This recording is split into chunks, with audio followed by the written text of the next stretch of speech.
Good evening. Thank you for joining us today. I'm Stacy Mitchell, and I lead the Career and Life Design Office at the Johns Hopkins University School of Education. I'm honored to serve tonight as your host and moderator for the conversation. Our discussion tonight, Teaching, Leading, Guiding, Celebrating Excellence in Education, is being held in honor of American Education Week and will celebrate the incredible impact of educators in our communities. We'll explore the career journeys of distinguished School of Education alumni, reflect on the meaningful work they do every day, and gain insights on thriving as school-based professionals. Whether you're an educator, aspiring leader, or simply passionate about the future of education, we're thrilled you've joined us for this conversation, and we hope you'll learn something from these inspiring professionals. Joining us for this conversation are three outstanding School of Education alumni who exemplify excellence in their respective fields. First is Ashanti Porter, a 2008 Master of Arts in Teaching graduate and principal of Leaf Walk Elementary Middle School in Baltimore City Public Schools.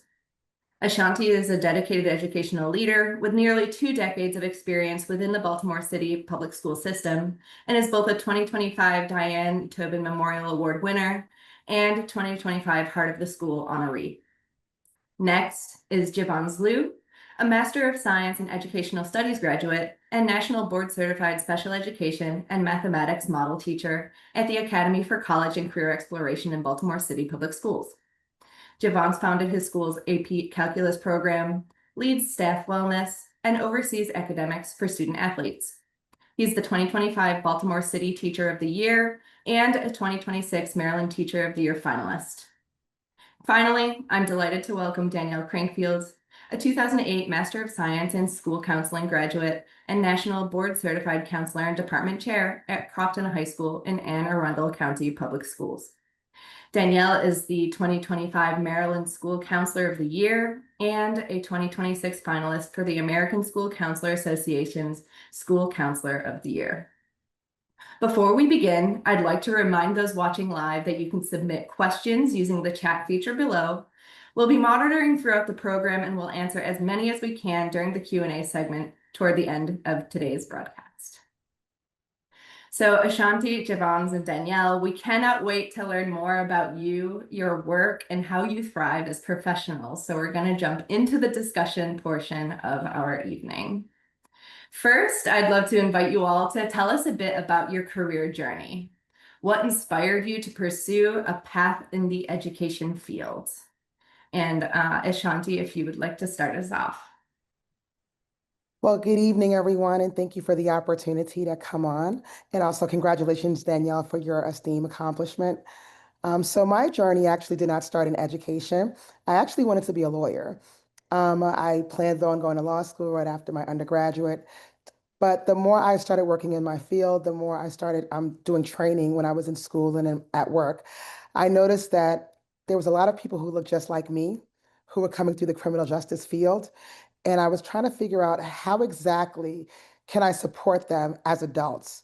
And it felt like more and more people who look like me were coming through the system constantly over and over and over. Finally, one day I just decided this is just not what I want to do. This doesn't feel good anymore. And I guess by happenstance or God's way of showing me another path, I get this email that asks me one day, have you ever considered education? Have you ever considered teaching? And at first I was like, well, not really. But, I said, hey, how hard could it really be, right? To teach a couple of little babies? This should be a really, really easy thing to do. So it was actually Baltimore City Teaching Residency who emailed me. At the time, I lived in Brooklyn, New York. My mother and I and my 6-month-old at the time, we actually traveled to Baltimore, my first time visiting, so I can apply for Baltimore City Teaching Residency. Came out here. 2 weeks later, they said, yep, you're in. So come on down, and you are a teacher. So we had to quickly figure out where we were going to live at because we knew nothing about Baltimore at all. One of the greatest things I can say is that being an educator in Baltimore City has truly been, I think, more rewarding than I could have ever been as in any legal field. I won't say I was the best teacher when I started off. There's a lot of children I probably have to apologize to now that they're grown-ups. But I will say that it's a very humbling experience, and it's something that I honestly want to do until the day I retire. So education now has been my passion since I came out here. Thank you so much. Jevons, you would like to jump in? Yeah, for sure. So I never thought that I'd really be a teacher ever. I know my parents, they're immigrants from China, and there's a whole stereotypical immigrant mentality where, oh, parents want to be a doctor, engineer, etc., etc. And I know I have an older brother too. He's in finance. He studied engineering when he was in college. When I was going through college, I went to Northwestern University. I studied econ. I was really thinking about what I wanted to do because as an econ major, I did do certain internships throughout the year in the summers, but I never really particularly enjoyed them. And I'm someone, if I don't really like something, it's hard for me to just tough it out. So I really thought about what are things that I've generally liked doing my whole life. It's always been working with students in some shape or capacity, working at summer camps, working at day camps, being like a soccer referee for several years growing up, just all the interactions I love. And, you know, never would have clicked to me in my head, but oh, wouldn't being a teacher make sense? So that's what I ultimately decided to do, even though my parents really wanted to steer me in a different direction. They ultimately supported me, which I'm really grateful, and I'm very confidently say it's the best decision I've ever made. The easiest thing I can tell people to describe how I feel about it is it's a job I love waking up every morning, going to work. Thank you so much. And last but not least, Danielle. Good evening, everyone. Thank you for having me.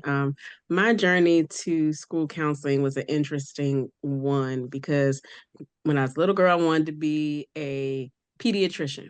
Realized I did not like blood or any bodily fluids. So I was like, oop, not doing that. Discovered psychology through Psychology Today magazine at the library. Fell in love with psychology and wanted to be a child psychologist. Went to college, undergrad, majored in psychology. And at my senior year, I was like, okay, well, what am I going to do next? Oh my goodness. And I thought back to my high school years.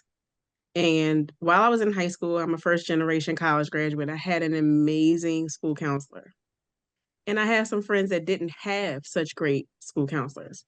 And so I said, well, oh, what if I become a school counselor? And so I kind of vacillated between school counseling and school psychology. I looked into what the differences were in the roles, and I decided that I wanted to pursue school counseling. And let me just say it was right for me. I'm not a girl that wants to be testing. No shade to my school counselor friends. That's just not my jam. I'm not good at it. I'm really good at talking and working with kids on from the most minute things to the big, big things. And so leaning into school counseling is totally my strength, and I love every minute of it.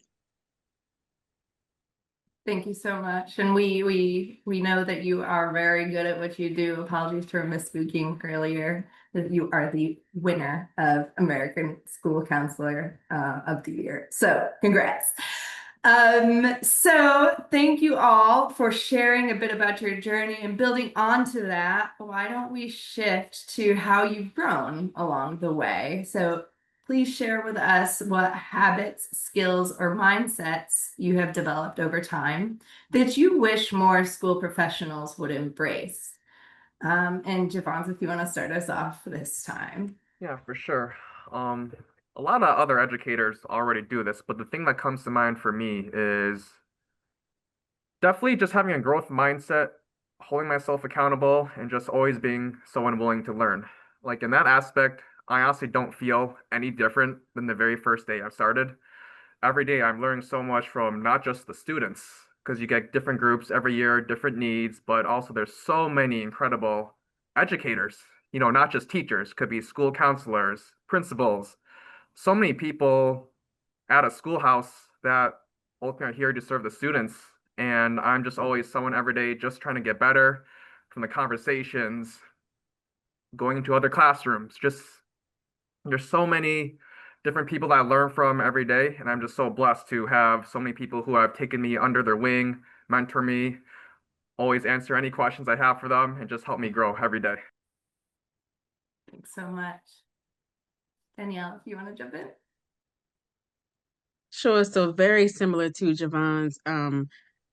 Keeping a mindset of growing every day and constantly wanting to be better, do better, learn different things for my students so that I'm improving their educational experience is a mindset that I keep at the forefront, because it is very easy to get, you know, kind of bored or tired or disinterested or apathetic in this job because you carry the weight of so many children and family struggles, right?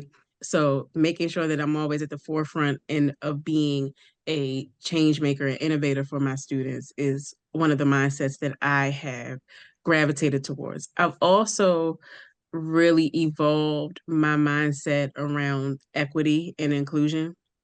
It is I won't say it's kind of my wheelhouse. It is my wheelhouse. It's where I live in school counseling, particularly with anti-racist school counseling. It is something I wish more people would embrace, because I think it it would make schools better for all students, not just students that experience racism. And so that is really where my mindset has grown and developed over time. Thank you so much. And last but not least, Ashanti. I think both Javon and Danielle said it. It's about having a different mindset. I became an educator when I was 25. I'll let you do some math. I'm 21 now, about to be 21 years in the game. Um, Honestly, I think it's also about being humble to the job. I think oftentimes people come into education with a very different perception of what it really is. When you're working with someone else's child, right? There are so many different dimensions, so many different things to tackle on, not only the children, but I taught for 13 years, and then I am currently in my 7th year as a principal. So now I'm not only looking at the children aspect of it, but I'm looking at the staffing aspect of it. So thinking about every single year, how do we improve? How do I get better as a leader? How do I support my teachers? How do I support my staff? And ultimately understanding that I don't have to do this job, I get to do this job. So when I come in every morning and I'm like, I am blessed to actually come in, and there's something that I can provide or something that I have that God has given me that I can ultimately give to my students or my staff members, like that for me is the mindset alone that humbles me enough to continue to do the job.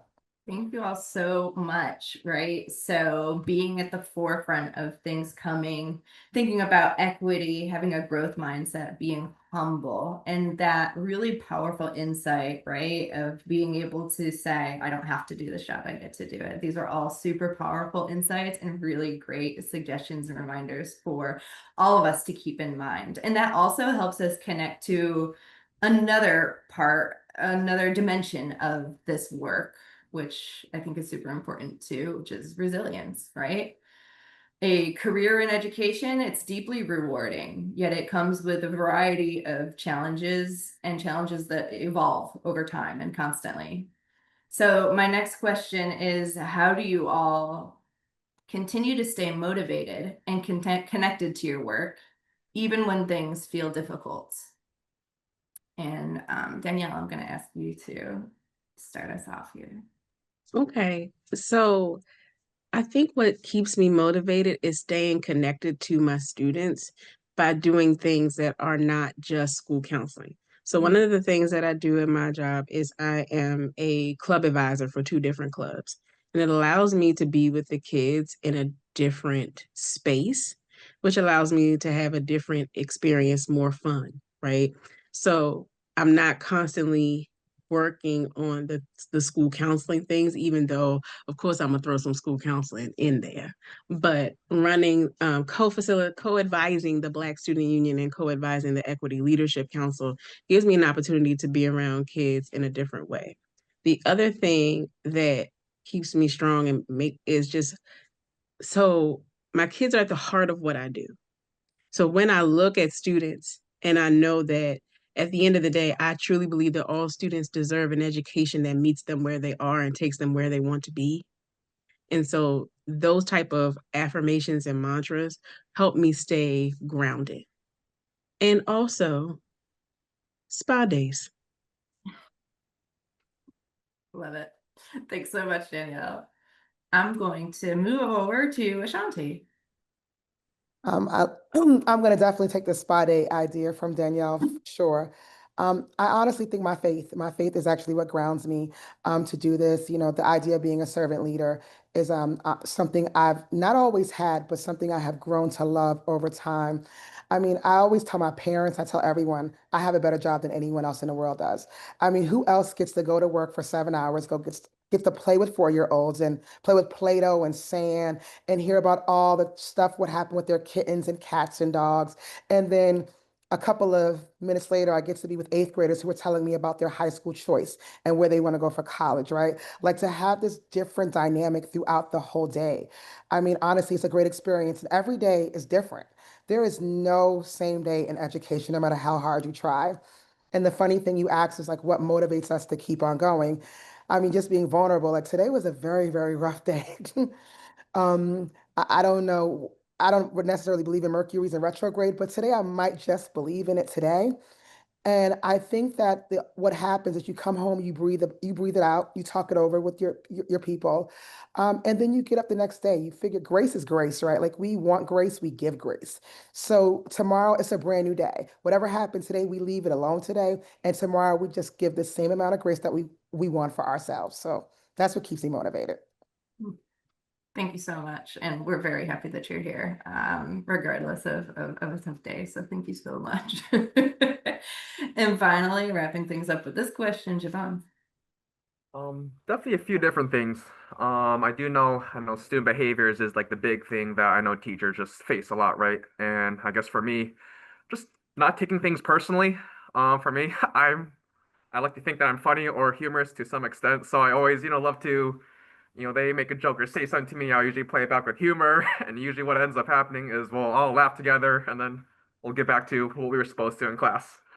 Besides that, on the topic of self-care that Ashanti and Danielle said, definitely just taking care of yourself outside of work. There have definitely been some days where, something in my personal life might not be going the best, right? And I find myself in the classroom just losing patience with kids when I normally don't, which really, frustrates me when that happens. And so I definitely make it a priority to make sure I'm taking care of myself to ensure I am my best self in front of students. But beyond those two things, the thing that definitely keeps me motivated is just surrounding myself with people who are so passionate and just care so much about the work. Even if I can't find it within myself, right? Being around those people who've dedicated their lives to it makes me want to do better. And so those are all things that definitely keep me motivated. Thank you all so much. Such great insights. And I love kind of these ideas of caring for students and caring for oneself are not necessarily like two sides of a coin, but really two dimensions of this really important work, right? That are kind of ongoing, constantly, and existing together, right? So that we can do our best work to help our students thrive as we thrive in education based professions. And, despite things that are evolving, right? Challenges that are going on, the truth is that education always moves forward, right? Just like the world, just like human beings, everything is always evolving, innovative, and moving forward. So I'm curious if you all could talk to what emerging trends or shifts in education you're most energized by right now. And I also wonder if there's something that you are interested in exploring or learning more about in your fields. And so I think that we're back to Ashanti to start us off. What I think I'm most excited about, excuse me, currently is the shift that we're kind of leaving. We know COVID happened and we know the pandemic happened. And I think for a while we were kind of in this bubble of like, well, the kids can't because of that. And the kids can't because of that, which is one of my pet peeves to say what somebody can't do. I think what I'm really super excited about is the engagement that I'm seeing now in students who really want to come to school, who despite challenges, who despite so many different obstacles, that they face coming to school. We hear all sorts of stories every single day about some of the difficulties and challenges our babies have and just getting to school. But the excitement they have with just seeing their teachers, with just seeing their classmates, with just being in a place where they feel safe, they feel heard, they feel secure. I think I'm really excited about that. At our school, we're really excited about, our kids love sports, right? So we're like, yep, we want you to be strong academically, but we also want to know what is your interest and how do we support you in doing your interest. So if you want to do football, let's do football. If you want to do Glee Club, let's do Glee Club. We have robotics. We have all these different things that really excites me because our kids are like, I'm coming to school, but I also get to go to robotics club afterwards. I'm coming to school, but I also get to go sing or do drama or do something else afterwards that keeps me motivated to continue to do the things over and over. Where children may not find maybe their niche in the science class, but they're finding their niche on the court or they're finding their niche in singing. Like they're finding other things that actually make them strong. So I think that's really what I'm excited about.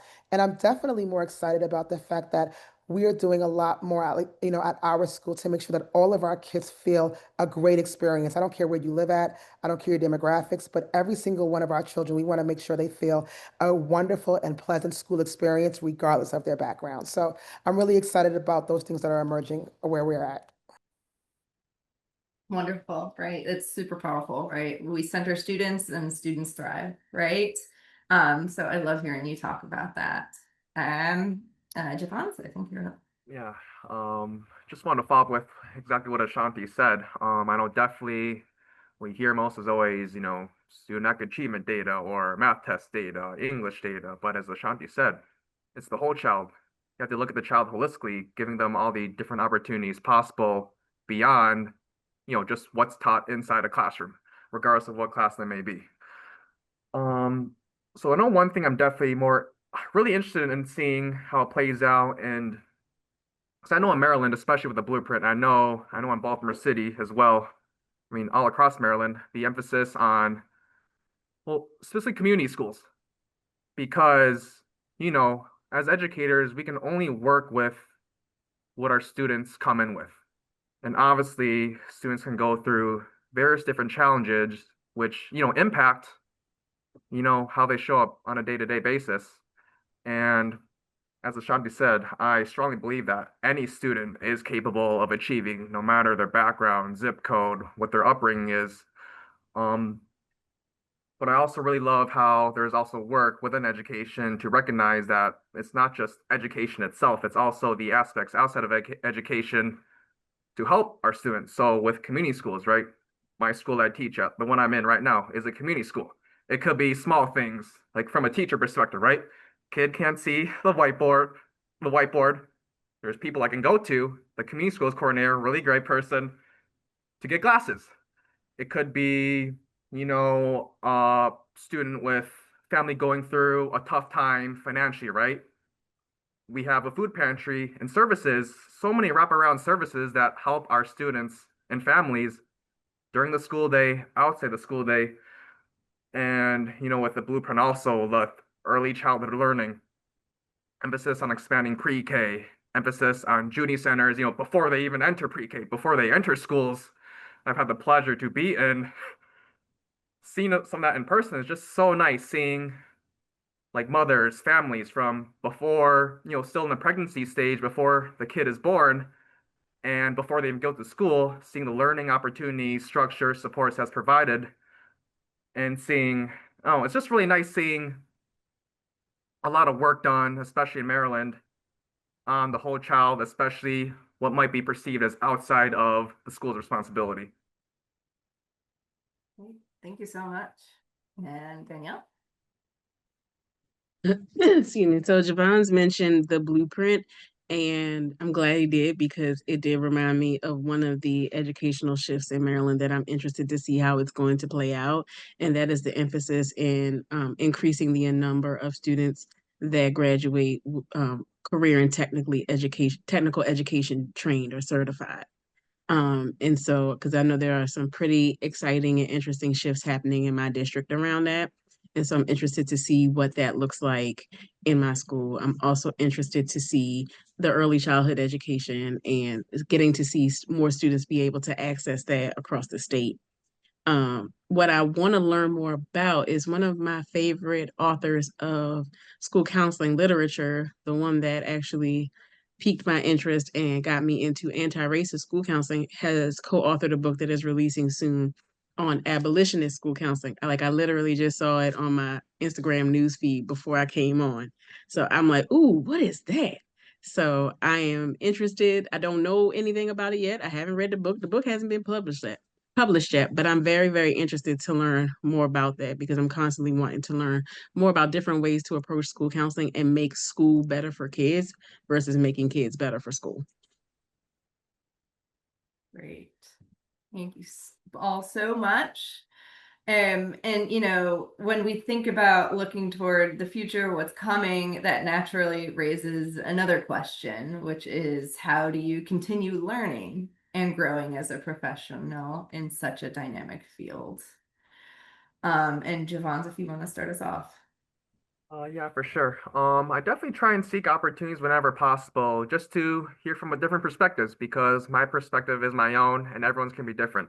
So beyond what I mentioned earlier about, learning from like the students or colleagues just at my school, right? I love getting the chance to speak with other colleagues across, the district, Baltimore City Public Schools. Beyond that, I've also have opportunities to serve in different advocacy roles that are provided to teachers. I know I'm grateful to be part of the Maryland Teacher Advisory Council, where I get to meet such incredible educators, teachers across the state.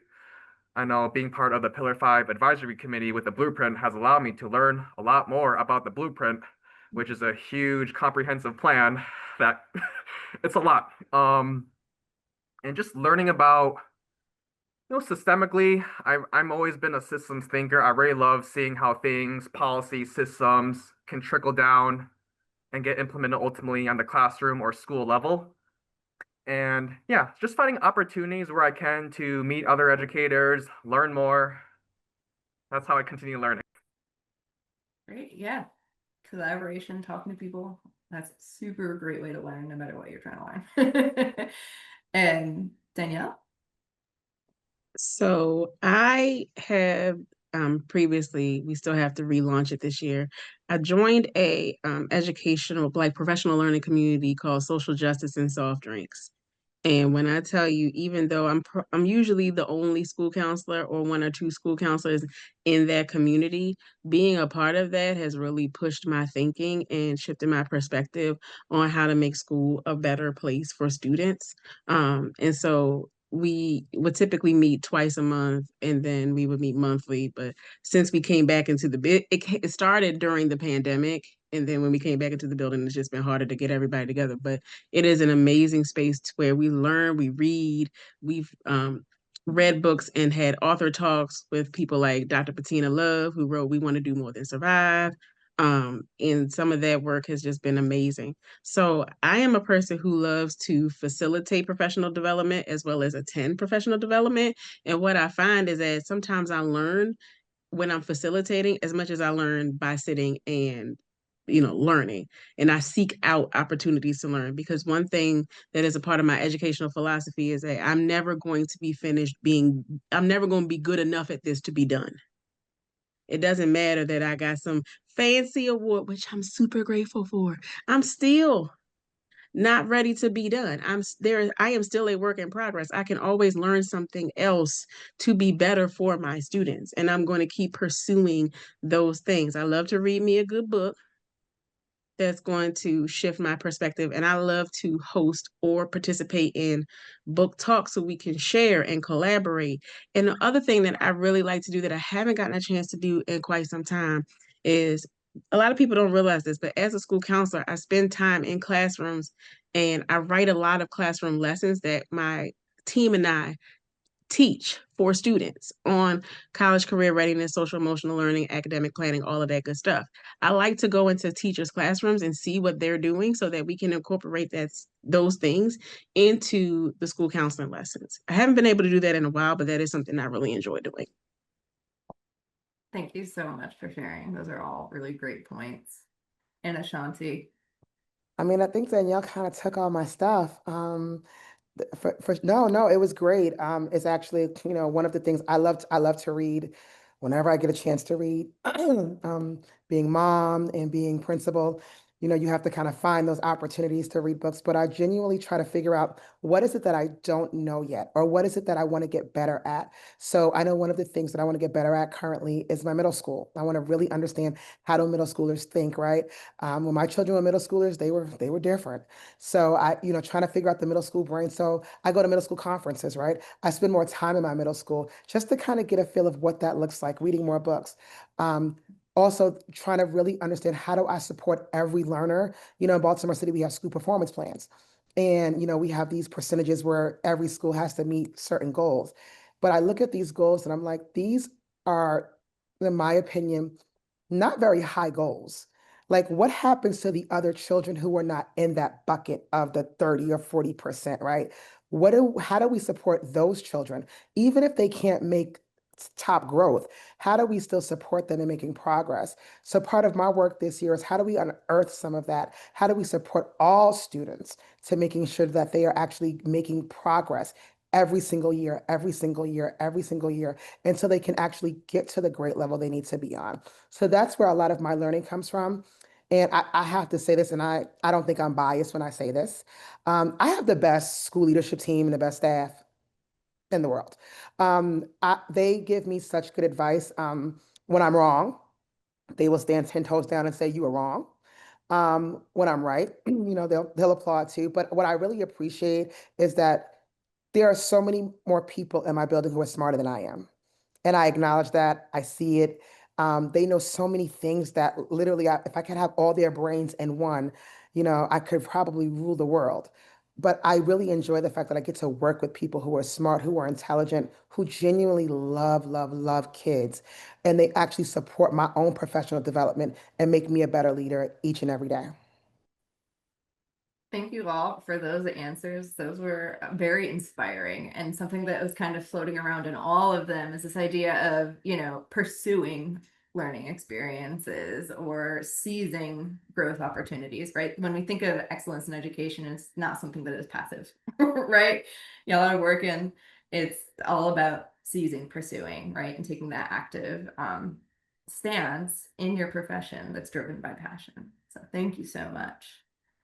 And how are we doing? I think that we will go with one more question before heading into our Q&A section. And I'd really love to kind of bring it back to the beginning of your journeys and where you all started, and ask you all, what's one piece of advice or insight that you wish you had received at the beginning of your career in education?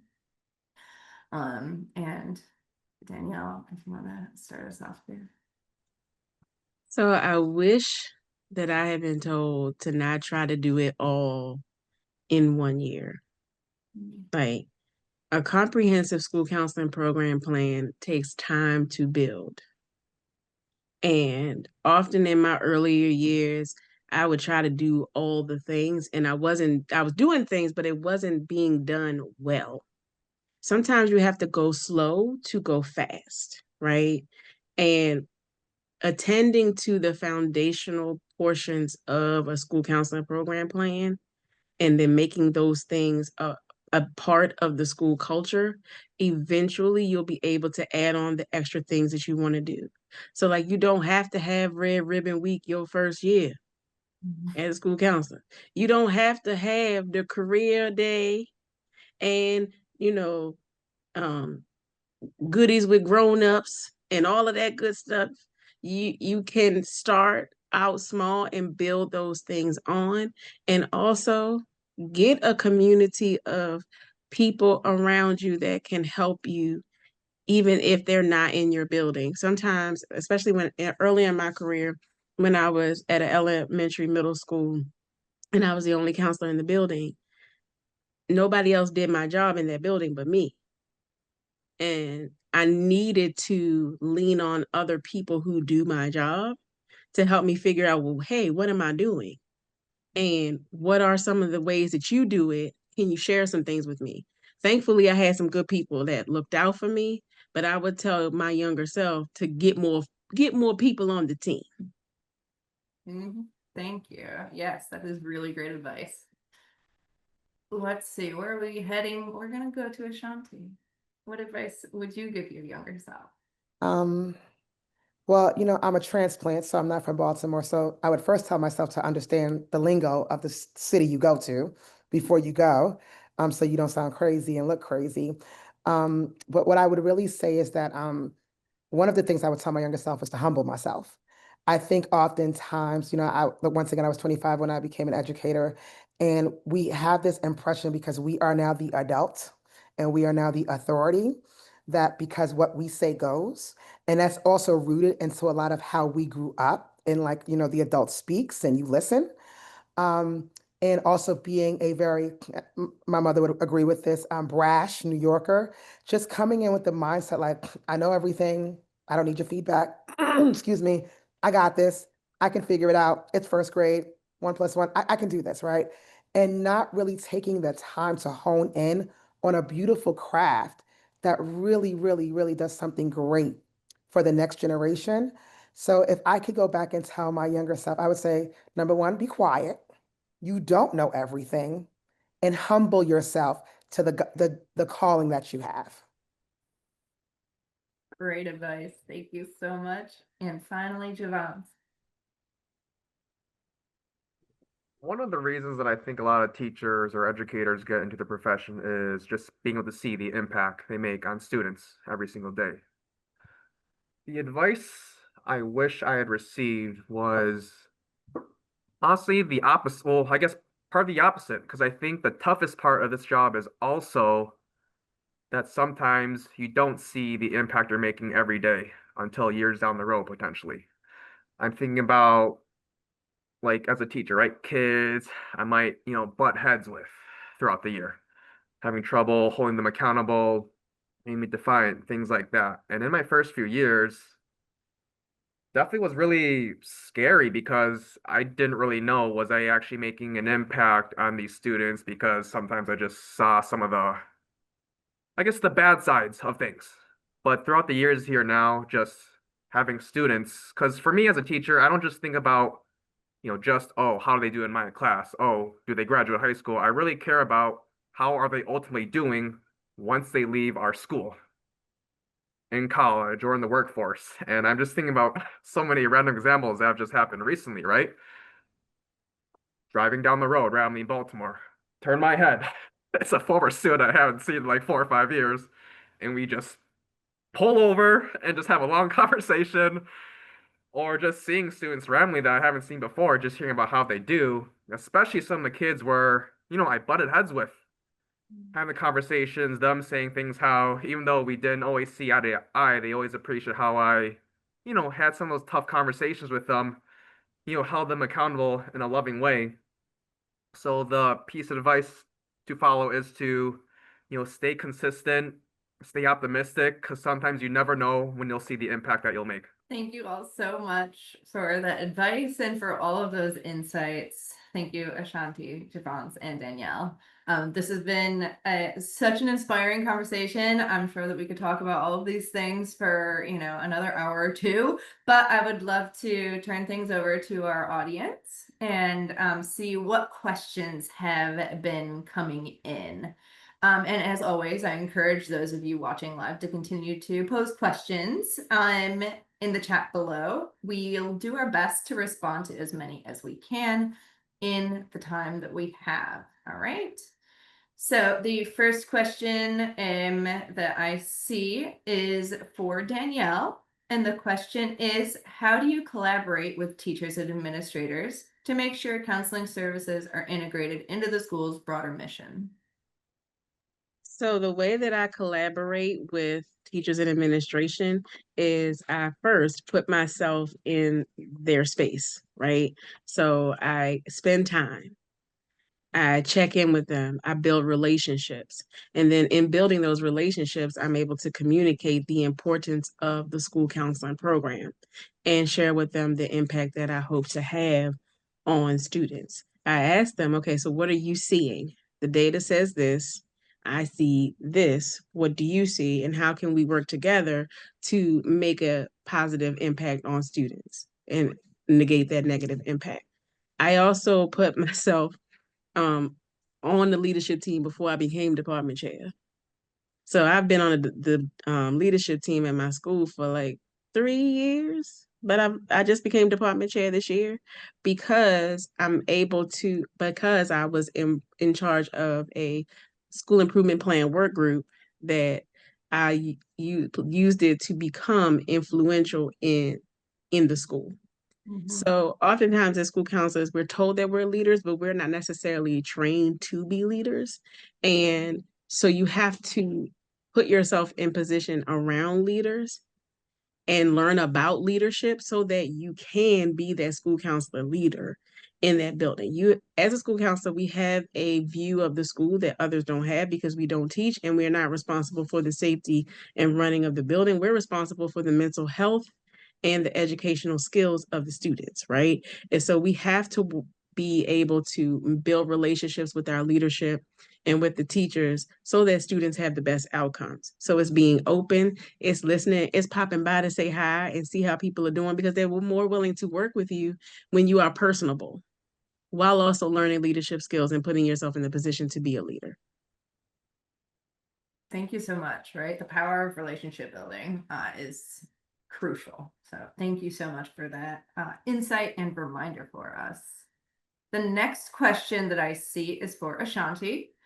As a principal, how do you cultivate a positive school culture and encourage teachers to grow? So I remember what it was like to be a teacher and not necessarily wanting to go to work, not necessarily wanting to do what I thought I was called to do. Just felt just very dreary. Nothing really was going on. Felt like we were always getting chastised, and it just felt like nothing ever good. We never did anything good. And I remember thinking, as a principal, I never wanted to create that environment. Um, we do a lot of things like, currently we do teacher appreciation, not just when May happens, we do it every month.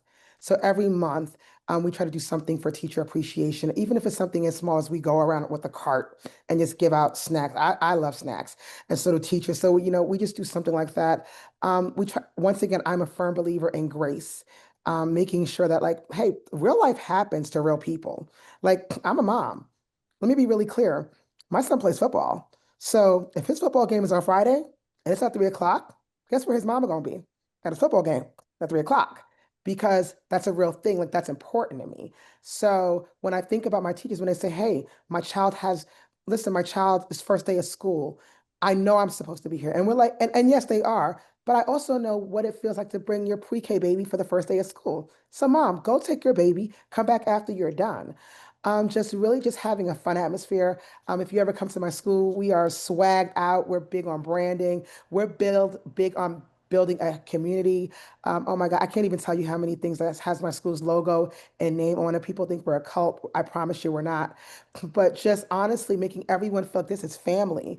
And on an even personal note, like this morning, unfortunately, one of my staff members was in a car accident this morning. And the minute I heard it, it was like, I gotta go get her. Like, we have to go get her. What's going on? And I went with her, sat with her until somebody came and she was able to go. But it's something that's not only something I've done, that's something my staff does as a whole, because we've built a community of family. So even when something's happening, if I can't make it, another staff member will, another staff member will. And we've built that culture over time, being understanding, making sure that people feel heard. I have 134 staff members. So currently I do a spin wheel in my building of all my staff members. And I actually pick about 2 or 3 staff members per week where I just go check on them. I don't want to talk about your work. I don't want to talk about your grades. I don't want to talk about anything school related. I just want to know about you and who you are as a person. So a lot of my conversations are even like, how's your mom? How's your dad? How's the baby? I heard you just had a graduation. Like, all of those things make the community that actually builds a positive school culture. And I'm pretty fun most of the time.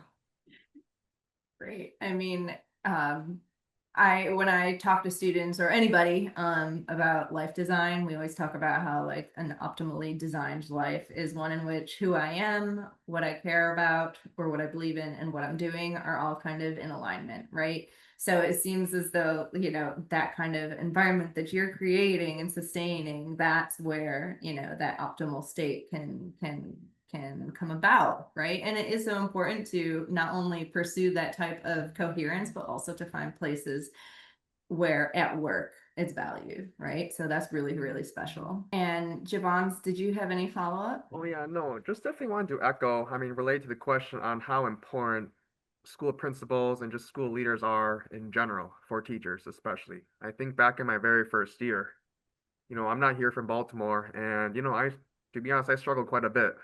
I remember like the first or second month in, I know there was, a situation that happened in the classroom that I was in, that I was responsible for, and it became too much. And to be frank, I left the room crying. And I remember I got called in by one of my school leaders, shortly after. And, I thought to me in my head, like, oh, that's it for me. But just the empathy, care, and like belief and trust, like I'll never forget that. Really believe in me despite, mistakes, things help me focus on what I can do better.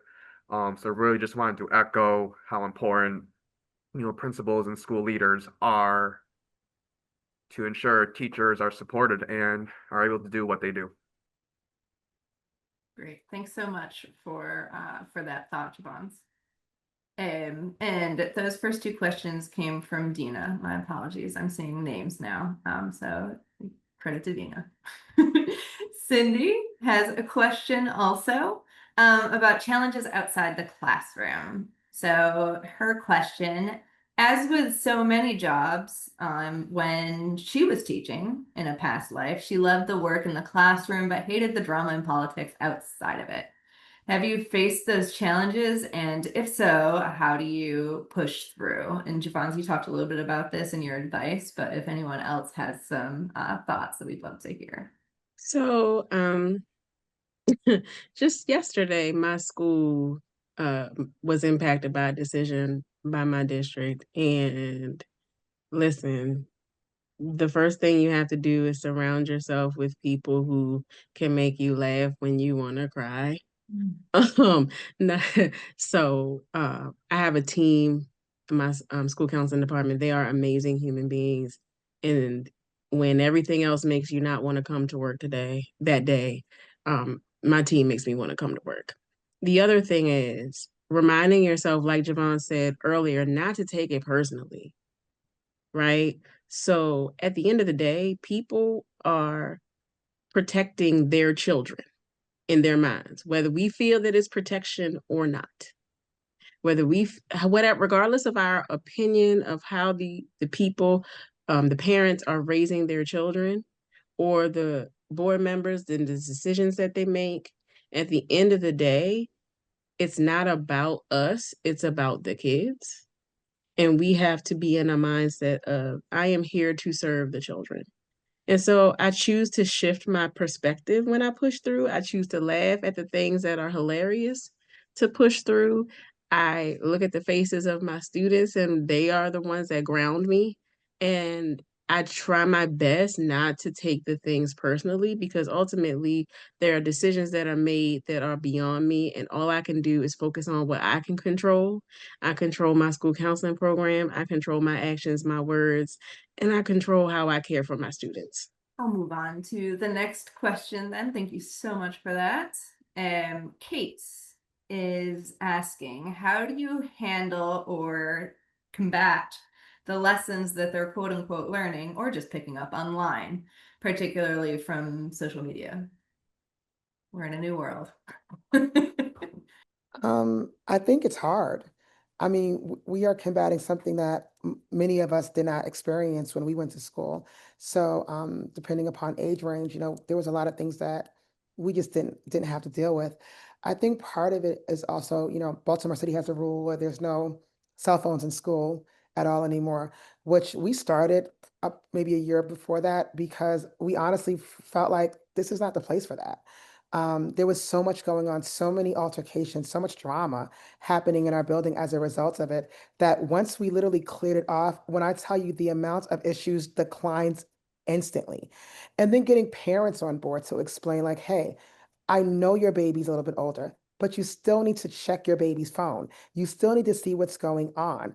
You still have to be updated with things. I mean, granted, I don't want to look at everything on TikTok, but there are certain things I do just because I want to be aware of. So when I hear my children say it, I'm not oblivious to it. Or if my own children say it, I like, okay, I know what that means, right? I think it's going to be a constant battle, to be quite frank with you. But I also think it's how we as the adults model our behavior when we're in front of children, right? So a lot of my children come with the famous saying, well, they said if they hit me, I hit them back.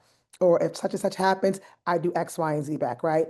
And I always have to go back to, you know what? I can't stop that if you're out in the world. Like I can't, that's what they say. I can't stop that. But in this space, I promise to protect you. I promise to be the person that you can go to. I promise to be your safety. If you give me the opportunity to be that, I promise you in this space, I can be that. And then be consistent and do exactly what you said you were going to do. So that many of the kids, I've had so many children come to me and go, Miss Porter, I was about to do X, Y, and Z. You already know how I am, but I came to you because you told me to come to you.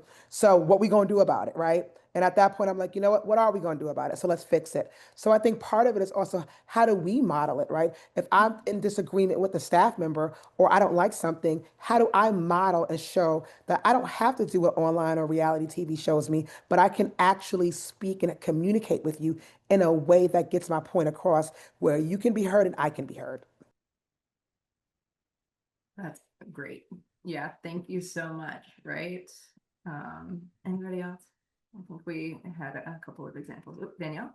So everything Ashanti said, and then what is interesting now is so there's a lot of college admissions advice on social media. And many people are creating content around college admissions. And a lot of that content is not applicable to every student's situation.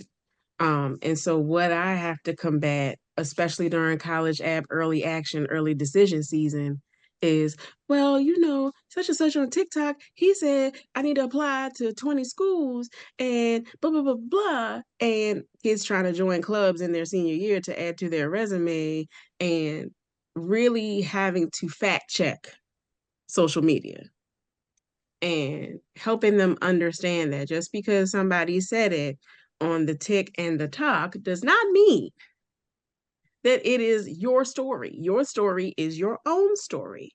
This person applied to every Ivy League and then tier one schools, and they only got into one because they did not have a safety school like I'm telling you apply to. They did not have a list of target schools, but they did not listen to their counselor, baby. Listen to your counselor so that when you make your content, it will say listen to your counselor. Absolutely, I agree. Let's talk a little bit about the question that is always coming up, which is around AI. Jessica asks, have you been utilizing AI in your classroom or in your work, right? And have you had to change things to respond to students using AI to complete assignments or maybe to seek out advice or so on and so forth? Jevons? Yeah. So in my math classroom specifically, my classrooms, I'm predominantly more old school, just paper and pencil, so I don't really run into the issues of students using AI to complete assignments. I have utilized AI in my classroom to help sometimes create materials, right? Generate similar word problems, incorporating students' names or other scenarios. And I've definitely had to like check back on some of the work though. Sometimes if you ask for a key, I know for math, the answers might not always be correct. So I have been using AI in my classroom, but I'm always like double checking everything just to ensure that it's accurate and aligned to what I'm looking for. Great. Anybody else? Being in elementary, middle school, we don't really have that too often. But we actually do have a partnership with one of our colleges that actually comes in and supports our kids in our upper grades to actually how do they use AI properly and how it can support them versus doing it the wrong way. Yeah, right. Ethical use, responsible use of AI. those are skills that need to and should be taught. Absolutely. Including when we're leveraging it in the job search process. Danielle. Oh, AI, the high school bane of the English teacher's existence. Um, so several of my teachers have the ability to, they have AI checkers, right? And so then we have students that use AI to write their essays. And how do we know? Because they're using vocabulary and sentence structure that we have not seen all year. Like, where did this come from, baby? I know we've been getting some robust instruction. But this just came out of nowhere. And so dealing with that, and I don't necessarily deal with it as a school counselor in terms of the disciplinary actions as much as the how is this going to affect my grade? Is this going in my permanent record? Are they going to find out when I apply to college? Are they going to find out when I apply to this internship? So really just trying to teach students like, look, yes, AI exists, but a teacher wants to read your thoughts. They need to know that you can write, that you can express your thoughts through the written word. Like they need to know what you can do. And then when I get an AI generated resume from my babies, and I say, well, did you really, some of these verbs are very strong. And when you went to the homeless shelter that one time, did you really do some of these things that are on here? Because right now, I done told you not to lie on this resume, and here you are lying. So that is kind of how I have to deal with AI. Yeah, absolutely. I mean, there's questions of the ethical use, responsible use of academic integrity, right? I taught Spanish when I first got into education, and it was around the time when, like Google Translate was coming out. So I'm over here like, this has been a thing for me for for a really long time. And like also their AI, Google Translate are really great tools to supplement your own work, right? So like how do we turn it on its head? How do we invite students into using it ethically and identifying its weak spots, right? So it can still be a critical thinking tool if we're thinking about it in a creative manner, right? Because the fact of life is that it's there and it's available and it's free and it can be a great resource. But how do we preserve, that critical thinking, that drive to learn? I think one answer is what Jevons said, like paper and pencil.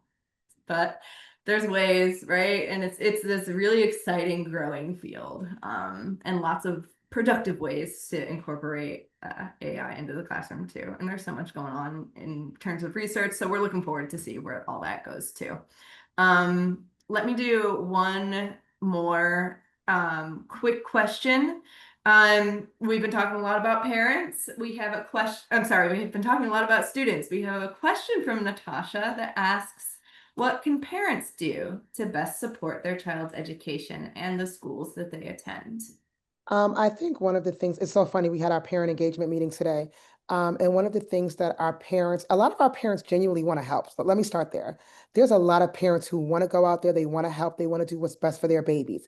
The unfortunate part is that sometimes they just don't know how to. So oftentimes we play this game of our parents aren't coming in, our parents don't come in. And I often wonder sometimes, do we make them feel safe enough to come in and ask the questions, to say vulnerably, I do not understand algebra. I do not understand this math problem. I do not understand my child's homework. Can you support me? I do not understand how to support my child, right? How do we make parents feel comfortable enough to actually walk into spaces and say those things so that they actually can help their child? Today, I sat with about 40 parents in a focus group who literally said, we want to help our children. We want to come in. We want to do more. We want to make sure our babies can read. We want to make sure our babies are doing better in math. However, we may not have been so great when we were in school at that, or we're still struggling in this. How can we learn and how can we access information to help our children? So ultimately, I think that our parents can help us when we also start to help them too, to understand what we're doing, giving them the information they need. I guarantee you will get a lot more parent support that way. All right. Great. Well, thank you so much for that answer. And Unfortunately, it's gonna be the last one for us tonight as we're approaching the end of our event. Thank you so much, Ashanti, Jevons, and Danielle, for taking the time out of your busy schedules to be with us and to share your inspiring stories and insights with the Hopkins community.